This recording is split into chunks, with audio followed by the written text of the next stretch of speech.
Welcome everyone to the City Council meeting of Thursday, August 21st, 2025. It is 5:30. The Opens Meeting Act is posted on the east wall of the council chambers, and a notice of this meeting was published in the York News Times on August 14th, 2025.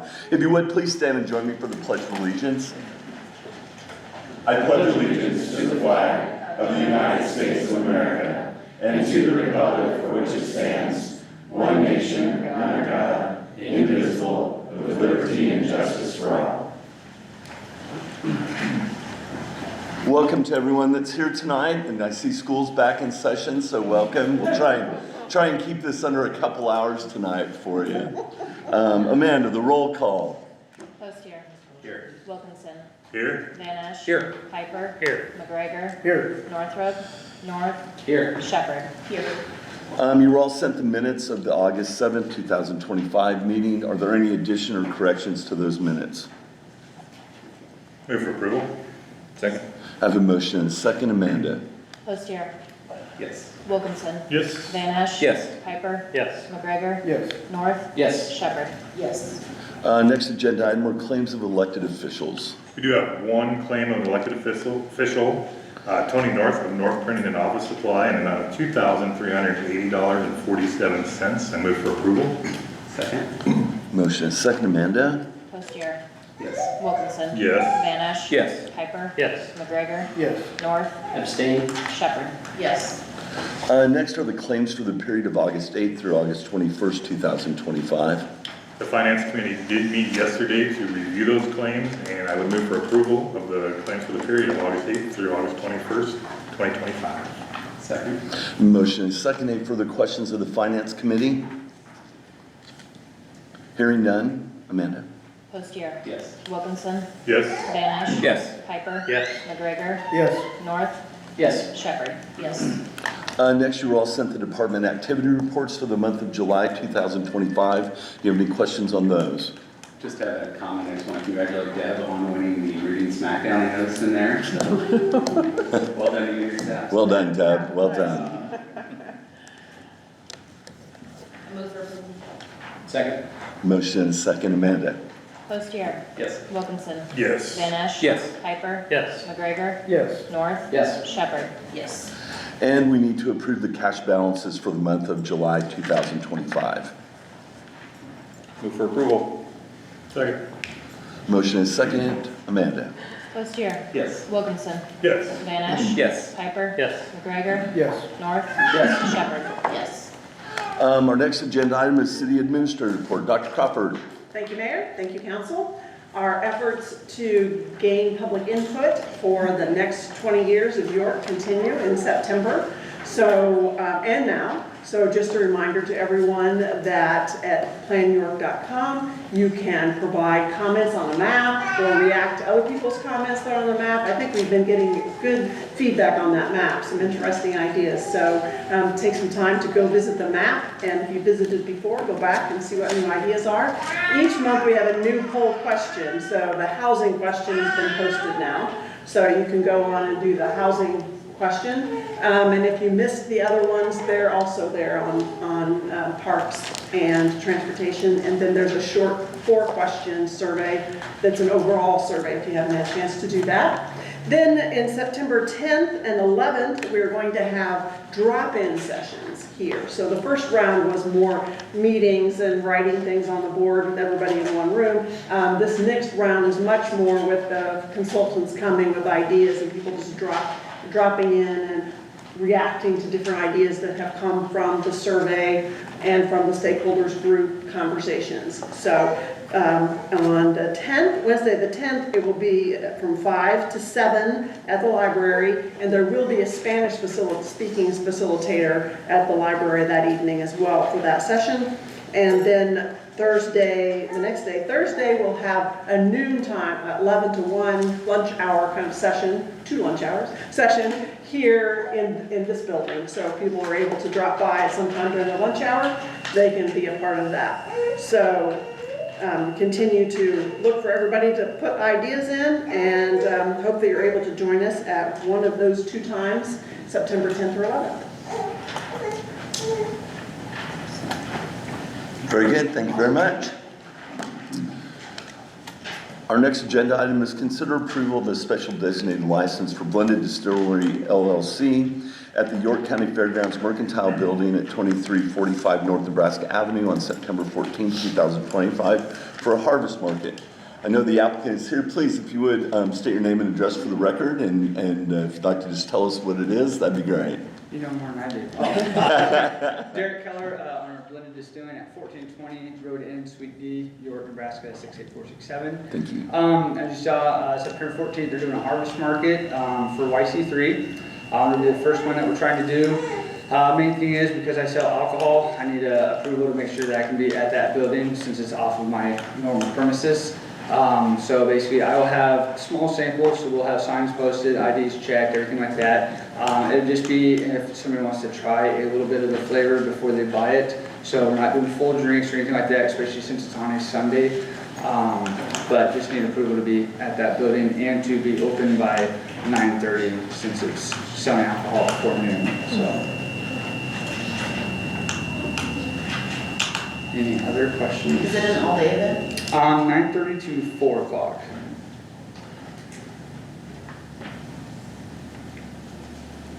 Any other questions, council? Thank you very much. Thank you. Move for approval. Second. Motion and a second. Any further comments? Amanda? Postier? Yes. Wilkinson? Yes. Van Ash? Yes. Piper? Yes. McGregor? Yes. North? Yes. Shepherd? Yes. Our next agenda item is consider approval of special designated license applications for the York Sip and Stroll, September 25th, 2025. Madonna cannot be here this evening, so I think this is very similar to what we've seen in the past years. And so there's a list of all of the different businesses that will be providing or be on the path that night when people go around downtown York for different things. So if no one has an issue with that, I would just look for kind of approval of the entire slate. Usually there's a couple additions that come in later, but we could at least approve all of these if no one has an issue with that. I move for approval for liquor license for all 12-1 through 4. Second. Motion and second. Any other comments? Hearing none. Amanda? Postier? Yes. Wilkinson? Yes. Van Ash? Yes. Piper? Yes. McGregor? Yes. North? Yes. Shepherd? Yes. Very good. Our next agenda item is consider approval of a quote from Johnson Fitness and Wellness for exercise equipment for the new fire station in the amount of $36,587.86. Chief, do you want to speak to this one?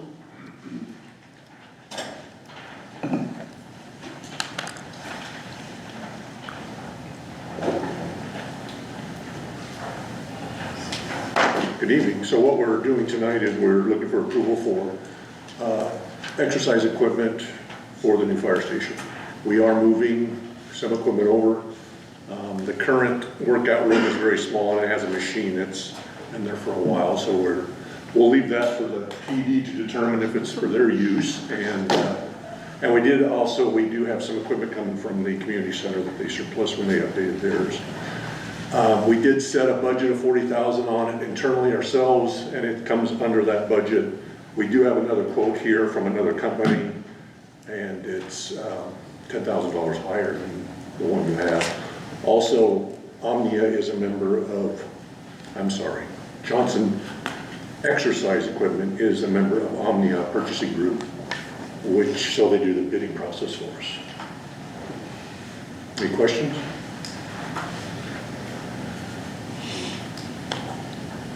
I'm pretty quiet, Chief.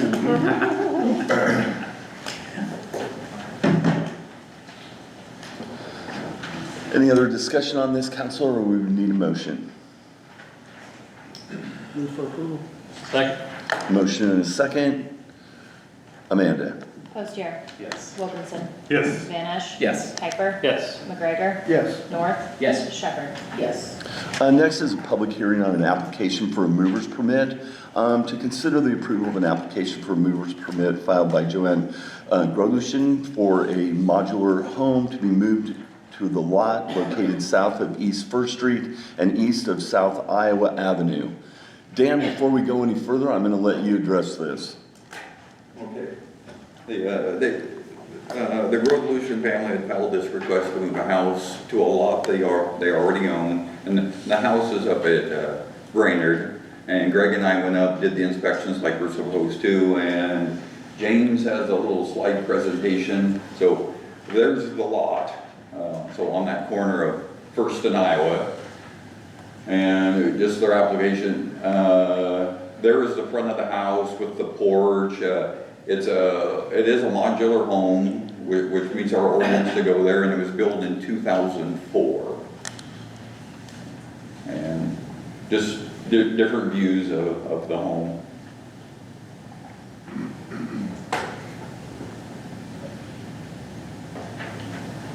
So that was the sticker that showed the year it was built, and then it is a modular home and not mobile home. And it's my understanding that family has made an offer to purchase this with the contingency that it would be approved to be moved here.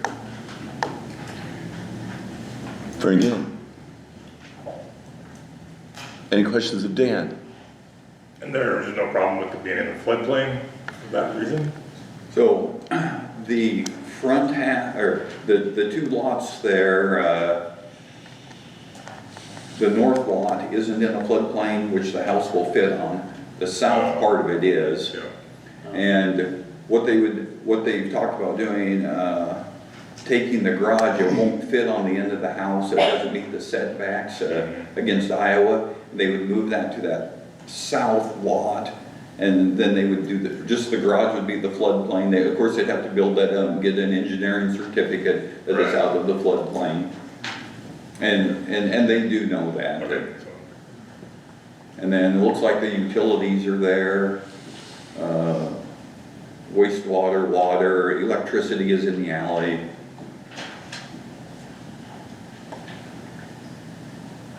it's completely blank right now. And that lot and then the lot to the east, there used to be a house on each one of those lots that the city had removed years back. So will they have to put a sidewalk in there when they're building that, and is that part of considered new construction and moving a house in like that? Yep. And they're aware of that. So the modular house, is it going on a basement or a foundation? They want to put it on a full basement.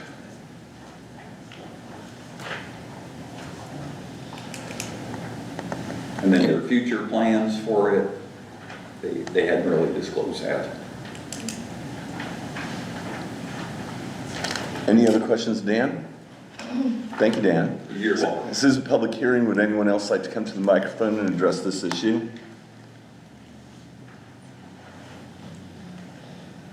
Seeing no one run to the microphone, I'm going to close the public hearing on this and turn it over to the council for your discussion. I think it's a great idea. Perfect. Whether they move into it or they sell it, it's another Good housing unit. Yes, yes. Absolutely. So I move for approval. Second? Motion is second. Any further comments? Hearing none. Amanda? Postier? Yes. Wilkinson? Yes. Vanish? Yes. Piper? Yes. McGregor? Yes. North? Yes. Shepherd? Yes. Our next agenda item is a discussion on whether to allow operation of ATVs, UTVs, and golf carts in the city limits. This issue's been brought back to the council by the ordinance committee that wanted to have the opportunity to maybe get some feedback from the public.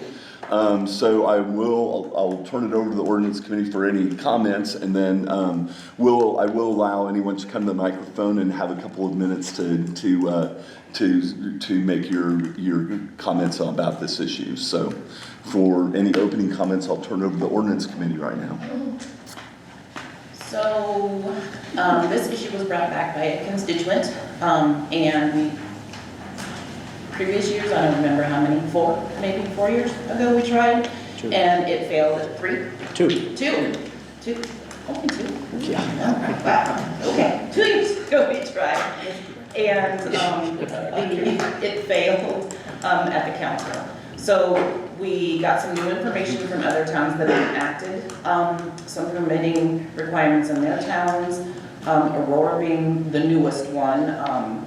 And so looking at those, looking at what we had already been through, the papers and the rules that we thought would fit our town, we looked at that. And we decided instead of just kicking it around at the ordinance committee, we would have this, we'd invite them all to come and talk to us and tell us why they want to try this again. And I was told there was more support for this time, people willing to stand up, talk, and let us know their opinions. And it appeared from the gallery here that, yes, we do have some more support, which is wonderful to see. So that's why we're bringing it back to the council. And then we would like to hear not only from the council what they would like to see in some of those things, instead of us just doing the work behind it, trying to figure it out. So getting the whole council involved, and then also the opportunity for them to tell everybody all at once, so we're all hearing the same information. Yeah, I think it's just a good idea to get input now on this, as we've heard a lot of support and then some against, so we just want to hear what people have to say about this, but then also what you're hearing and what your opinions are on what should be allowed and what shouldn't be allowed. I know, do you guys, as you've looked into this, I know golf carts are treated differently than ATVs and UTVs at the legislature. I was looking at one of the statutes and I was trying to figure it out because it makes it seem like you can only authorize them now in the city if it's adjacent to a golf course to allow golf carts. Or is that just, because it's like in one of those it says that, but then there's another section that talks about they say you can do it anywhere in the municipality. So I wasn't sure which part of that statute. They can be authorized anywhere, and one of the options is to allow it in the vicinity around a golf course. Gotcha. Yeah, that's an option. Gotcha. Any other comments from the ordinance committee? You can have comments later too, I just remind people that they need to say their name. Yeah, for sure. So I would open the microphone up. If anybody would like to come to the microphone, please state your name and address for the record. And we'll try and, we'll try and keep everyone, we'll put the 5 minutes up, which is kind of our rule, and give you that time. Okay, my name's John Beal. Address is 515 East 18th in York. I came to you a few years ago. There's some new faces here, but I would like us to consider allowing these. I know we talked about it previously. We also discussed previously that there's already golf carts in town that get, possibly driven to the golf course on city streets. The other thing is we now have little e-bikes. We've got people on little stand-up scooters that I see riding down the roads. And so last time when I brought this up, I know one of the concerns was a safety issue. And it was said, well, golf carts, ATVs, UTVs may not be able to be seen. And I guess I kind of disagree with that because they are all much larger than the e-bikes and safer. The ATVs, UTVs, and some of those, especially the UTVs, seat belts, horns, lights, brakes, even though the manufacturer may not put on there that they are made for the highway. Many places do allow those. In South Dakota, I actually licensed mine up there because I go up there and drive it. I can drive it anywhere except on the interstate in South Dakota. And so I take mine up there to drive it, and they get the gas money, and they get the tourism, and they get all that stuff. And I do think it would help in York to promote more of a small town family atmosphere. I also understand, I've been told before, that York is a first-class city. Now, depending on how you look at that, I guess we can look at that and say, well, that it's first class in a lot of ways. We can be first class in the way we act and all that, but we also, you know, when you look up the first class on the computer, it actually states it's about population. So I think we can still be a first class city and allow these types of machines to be driven in the city with rules and regulations.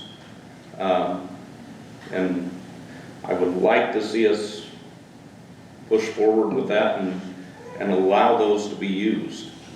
There are several of us here tonight, a group of them, and I don't even know for certain how many people are working on this, but I know there's quite a few, so I'd like to save some time and let some others comment. And if you have any questions, ask us. I did send a packet to the ordinance committee, or well, I dropped it off here at the office, of different things. So I would assume you guys probably got that information, or it can be shared with you. So if you have questions, just ask me. I think, Johnny, you bring up a good point, though, I think, and I think it has to be part of this discussion as it goes forward, however it goes forward with the ordinance committee, that we do need to look at some of the electric bikes, some of the ages of people driving electric bikes, even some of the homemade stuff that I'm seeing people be able to, you know, get kits and put together now, and how fast those are going through, you know, some of the parks and some of the downtown areas. So I think, I just want to, I guess, suggest to you that, I mean, I think this needs to be discussed, but I think we need to kind of look at the big picture of things too. So I appreciate you bringing that element up also. All right, thank you. Thank you.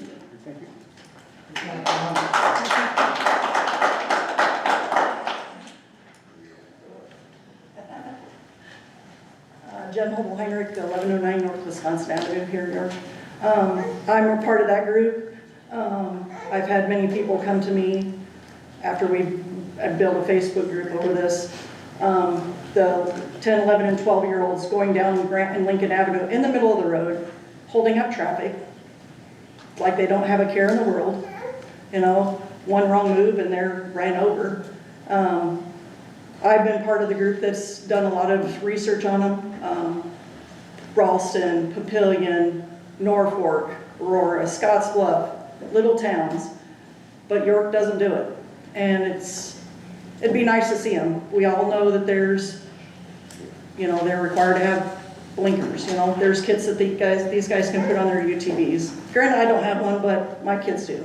And, you know, it'd be nice to be able to just get out with their kids, go for a ride through town, and have that opportunity that other towns have, and we don't. So I'd really like to see this go forward. Thank you.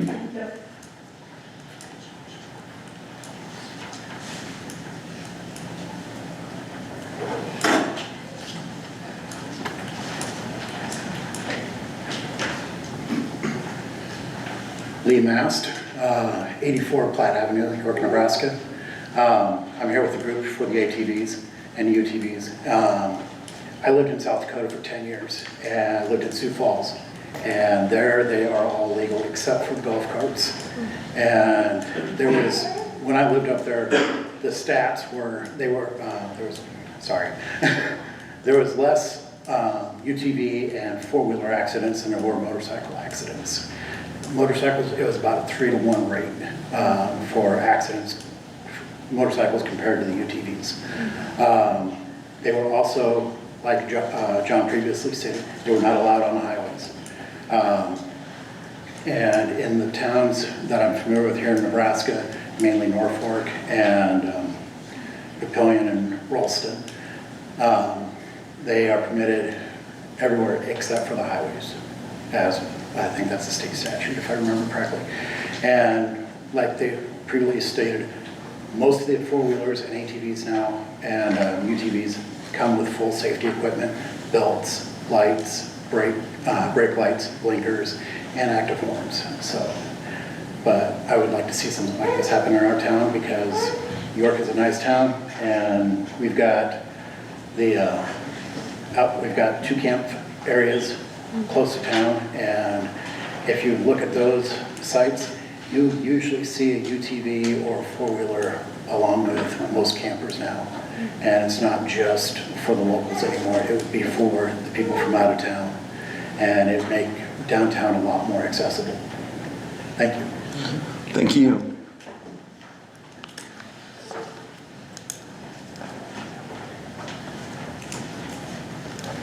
Craig Heinrich, 626 East 9th Street here in York. I'm with the ATV UTV group.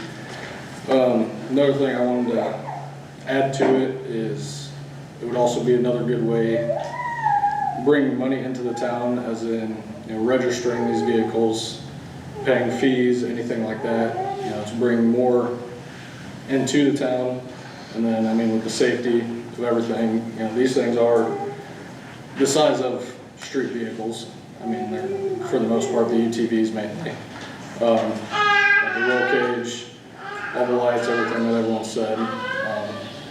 You know, my thing is, I don't know if it's, you know, the same way everyone else looks at it, is I think they're a lot safer, you know, than a motorcycle. I'm not against motorcycles at all. I've had one, my dad has one, but, you know, we're in a full cage, doors, all that. You know, another thing is another reason I'd like to see them here is the fuel efficiency of them is amazing. So, I mean, being able to, when it's nice out, drive that to work, stuff like that, would definitely be nice to do and save money that way, so. Thanks for your comments.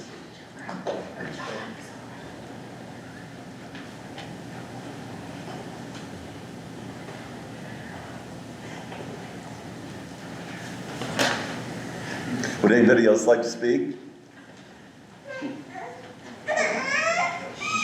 Well, I think, appreciate your comments, and I think that, I think the ordinance committee has some work to do to decide what direction they want to take, and, you know, there's obviously some different ways to go here with different types of vehicles and what you want to do with them. So I think, you know, those discussions with all the council need to be taking place, not just with the ordinance committee, and kind of see what the consensus is. On that note, I think Lee brings up a really good point, is that like in Iowa, or excuse me, South Dakota, you said golf carts were excluded, right? Right. It was totally treated separately. And I think that's a big issue, because you're lumping, these all don't fit the same category of vehicles. There's no question about that. Yeah, but if we're gonna pass a law that would allow golf carts as well, I don't know if that's, you know, can they be separated like they do in South Dakota? Should be its own thing. Yeah, I mean, I think that would change the. I think the data that you get from quite a few other Nebraska cities is they do exactly that. And I'm not telling you what, but I mean, some have golf carts included or have special rules there, but some of them will allow the ATVs or UTVs. For me, I can for different things than they'll allow a golf cart. Yeah, I can more wrap my brain around the ones that have safety equipment than I can an actual golf cart running around. Well, That's definitely good. I don't know, but even like the state statute, you know, the one that says the golf cart can only go on roads at 35 or under speed limit. Is that applying to ATVs and UTVs, or is that just a golf statute? That's just golf cart statute. There are different statutes that regulate ATVs and UTVs as opposed to the golf cart statute. So that would allow I'm sorry. No, I was gonna say, because we could treat them relatively the same, because my belief is we do allow it, we generally should allow it for all, just depending on slight variances there. But if we have to divide it, like, because golf carts can only go on to 35 mile an hour and under, there might be some slight variances in that if we want to say ATVs and UTVs can go on, you know, anything that's not a highway or interstate. There's not many roads in York that probably fall in that 40 and up, but there are some where it might make sense to just divide it up and have a little bit different nuances. But you know, I think if we're going to pass it, to me it makes sense to think of it in similar capacities, as far as, because maybe you have some top speed differences and things like that, but if you're keeping them slow, especially with electric scooters, because I don't know if that is currently covered under statute, but I know like bikes and mopeds and things like that are all considered technically legal bikes if they've got pedals that operate, and so those are already covered under state statute and legally allowed on there. I'm not sure where they're sitting with electric scooters, but there'll be additional problem types of transportation that develop over over the future as well that we need to keep an eye on. I was a big proponent of this last time, and I still am. I believe that, you know, the ATVs, the UTVs that I've seen out and about, you know, some of them, like John said, are bigger than some of the cars that are out there now. You know, the length and the width are actually bigger than registered cars on the road. I would be perfectly willing to separate the two into two different categories, have some rules for golf carts. You know, like you said, I think that's personally fine, but I think we can't exclude the golf carts just because, like I've said before, people drive their golf carts in York, Nebraska. You know, whether it's by the country club to get to the country club from your house, or on the east side of town where they're just tootling around before the police catch them. So, you know, I think we need to not cut out one, but yes, we need to compromise and try to find a way to fit everybody. And I also agree with what John said. And I'm just saying all this because I want everybody to know where I stand, okay? The e-bikes and scooters that are out there, and then, yes, the kids on the scooters, I had a little girl go in front of me the other day, I was coming out of Casey's, I did not see her. I almost hit her because she whipped through the parking lot as I was turning the other way and she was just there. So, Mayor, I agree that we do need to kind of see what, I don't know what we can do about I don't safety know and things. I don't know all the statutes and laws either. I don't either, but it makes more sense that I'm gonna see that UTV, ATV, or golf cart as opposed to a little skinny scooter with a child on it. So that's kind of where I stand, and I just want everybody to know that. So. You know, and I know, I just want to mention to you and you know, as you guys are having the discussion about this in the ordinance, and I know the chief, Chief Jaden had comments, you know, and I think those have to be discussed. I mean, there, as people say, there is, you know, there is licensing, there's proof of insurance, there's enforcement that has to be done, there's, you know, there's things, and, you know, I mean, I don't want it to be so complicated that, you know, we end up having our police force that's already very busy being, you know, golf cart police. But, you know, on the other side, we do have to have rules. And they have to be roadworthy and they have to have insurance, if they're gonna be on our streets, so. To Lee's point too, though, like, you know, with the visitors here at the golf, or at the campground at the interstate, there's not a way into York right now without going on a highway. So, no matter the discussion, especially if that's a limiting factor. But as, you know, as we move forward with this discussion, this will be a very public discussion, obviously. And then as we move into, you know, possibly passing this ordinance, and then we have the expansion of the trail system coming, and people have been bringing up the e-bikes and the scooters, it would be a great opportunity for the city to maybe somehow teach and remind people the laws of the road. And who has the right of way when? They're already on the trails that we already have, Yeah. so we really need to get on. Yeah, but I'm just saying, Because like, I'm on them every day with the, you know, and all of a sudden these e-bikes come right up behind you and going, 40 miles an hour and you can't hear them. But Until they're already there's gone. gonna be a lot Yeah, more, you know, it's in other crazy. words, in the future, there's gonna be a lot more chances for interactions with, Yeah. with pedestrians, e-bikes, regular bikes, and vehicles. Yeah. So That's it'll already be a good opportunity for us to start reminding people the laws of the road, who has the right of way and when. If it's a bike on the sidewalk in a residential, or if they're on a bike, which is a regular pedal bike, and they're in the street downtown, I mean, who has the right of way? So those are gonna be good, this will be a good time for reminders of that as we move forward, and then people can understand the ordinance a little bit better too. It's like, why is that allowed there? Well, it's because that's, you know. I just want to say one more thing too, on the separation though, it would allow the UTVs that are equipped to be on the road more factory ready to be on there with their safety and stuff, be able to go on all the streets without limiting them in the same ordinance as the golf carts can't go on these certain streets. I think you have to look at them, I think you have to look at them differently. I think that'd be I separate. do. Steven made a good point at the top, Steve, you know. Yeah. You know, there's obviously those UTVs are gonna go way faster than 15 or 20 miles an hour. They're gonna be way limited over if you pass the whole thing with the golf carts in it, I guess. So that's just my point. A lot of things to discuss and go through, and this will be a process that'll take a little bit of time. We're not gonna rush it, but on the other side, we'll turn it back to the ordinance committee for discussion. Appreciate everyone coming tonight to share your viewpoints, and I think that there's some pretty open minds about what we, about trying to get to some solutions or maybe some things here. So thank you very much. We'll move on with the rest of our agenda. This is third reading of number 2398 to amend chapter 28 to enact ordinances to provide regulations and requirements for mobile vendors, including food trucks. This is our third reading. Does anyone have any comments on these or anything that we need to go any further here? It's I think we've kind of talked this one through. We need to know who's in town, and we want them in town, but we need to know who's here, so. I haven't heard anything negative. I have not either. I think it's a really good thing. I'll move for passage of ordinance number 2398. Second. I have a motion and a second. Any further discussion? Amanda?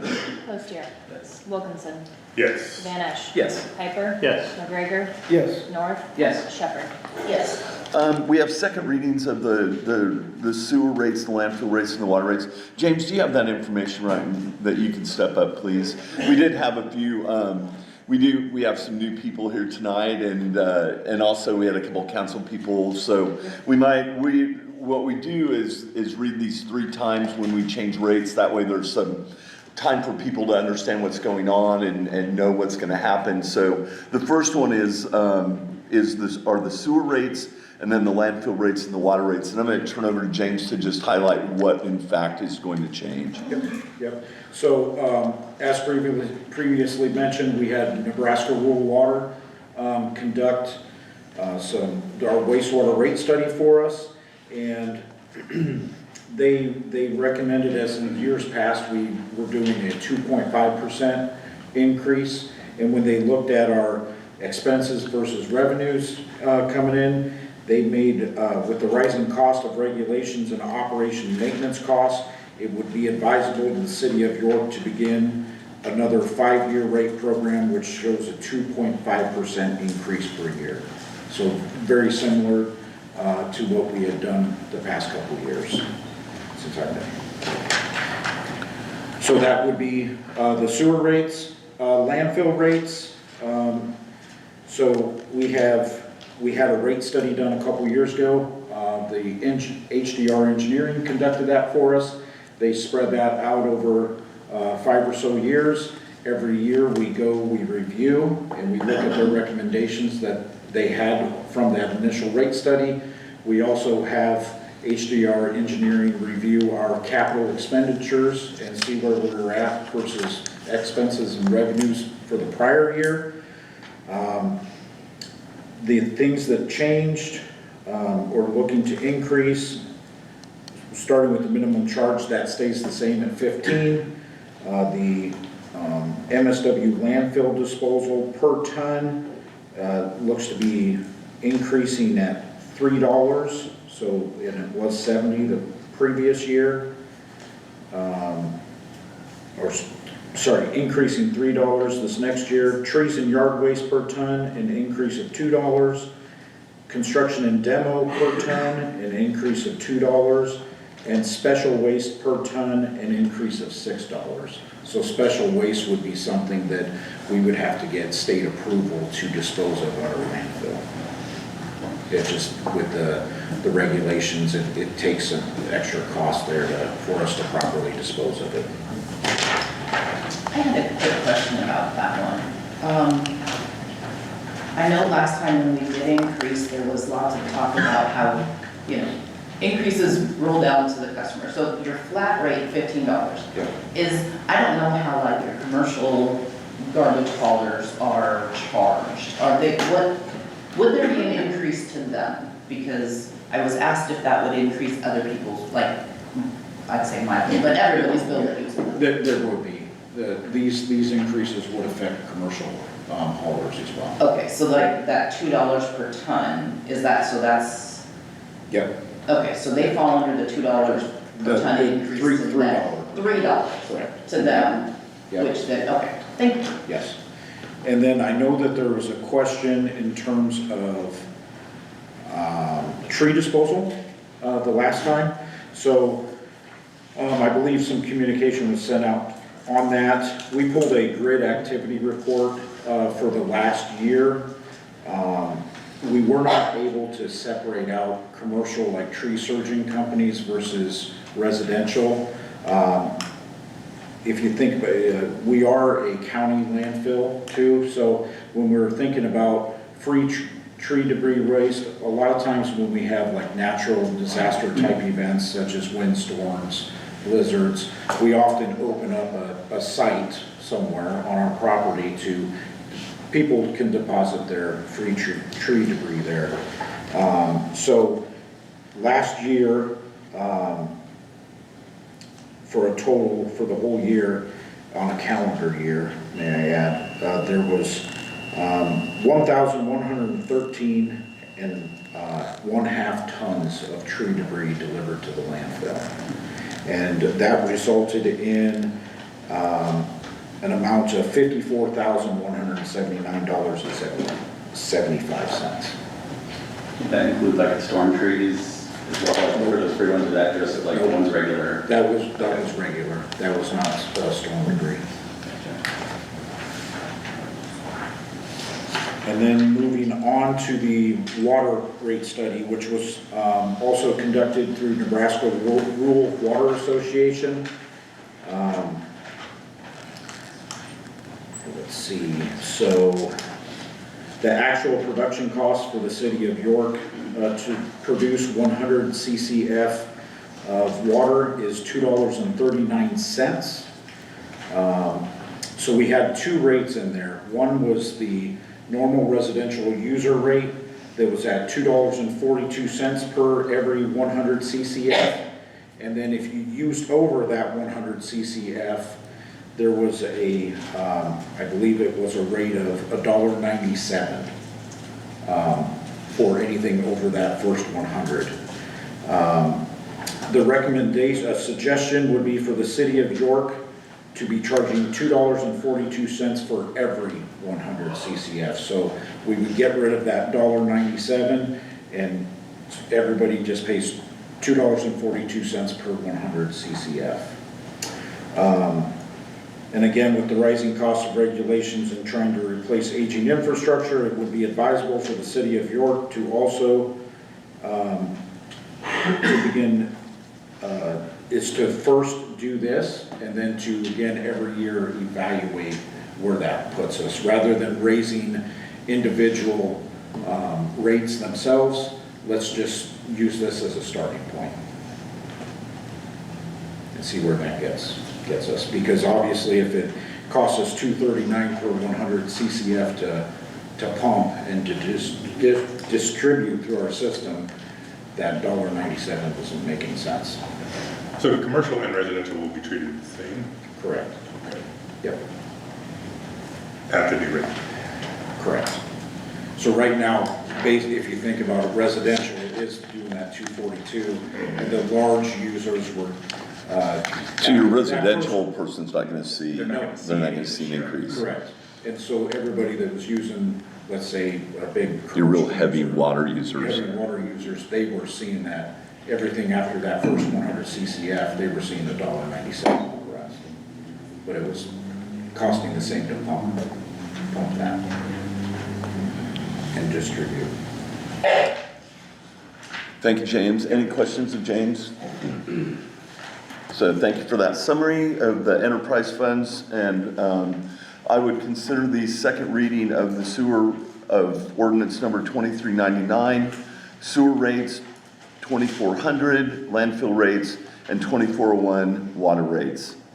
That brings us to our last agenda item, which is a budget discussion, and mostly the main thing I have on for a budget discussion is asking Pelly to come to the microphone, and she would. And we got our valuation for the city of York and how much valuations went up, and we're proposing something to you of what we want to do with the tax levy for the city of York. Good evening, council. Got some good news and some bad news. The good news is our valuation went up. We can lower our tax levy in order to have the same tax asking. Well, your tax valuation went up. It went up quite a bit. I had even played around with the numbers a little bit, expecting an increase that was larger than normal, but we went from 702 million in property valuation to 881 million. And only 28 million of this is attributable to growth. So if we have the same tax asking dollar-wise that we did in the current year we're in, we would need to lower the tax levy for the city from 28.5 cents per hundred of value to 23 cents. And this is the closest round figure to get it to where we don't lose money. So it'll get us within $25,000 of the tax asking for last year. So this current year, we have a $2,001,116 tax asking. We are proposing $2,026,404.71 in tax asking with a 23-cent levy. So we'll lower the levy 5.5 cents. 5.5 cents. So, which is what we said from the beginning we would do. Yes. And we wouldn't be asking for more property tax dollars from the citizens of York, so. So I feel good about that we at least can stay that number. I wasn't sure if the valuations, the way that you heard everyone talk, would be even higher than that. I know. But that's an average of everybody, so of course some people got a much larger increase than that and others got smaller, but overall that was the deal. So this is what, at our next meeting, we will be putting in the budget now, and we probably have to publicize tomorrow. Yes. I think Dr. Crawford told me we need to do that tomorrow and get this stuff out there. So this is what we were waiting for, so that we have this last piece. I think we've gone through the budget stuff many, many times. We'll have a public hearing to start the next meeting on the budget, and then go through approving the budgets for that meeting so that we can get everything done and filed and get our new budget set up. So, any last comments about the budget? Hey Kelly, for all these students that are trying to like write down all these numbers that you just said, can you say that again? Yeah, you can take. Yeah. It's a lot of numbers, but yeah, we definitely can share that with anyone. So, Pelly, thank you very much. That was good work. So that was our discussion. And we will move along for our next, for all the budget stuff and rate setting and all that at our September 4th meeting. So with that, if there's no further comments, we are adjourned. It didn't even last an hour. That's not right. You guys got off easy. That brings us to the end of our agenda. We are adjourned. Thank you all for coming tonight.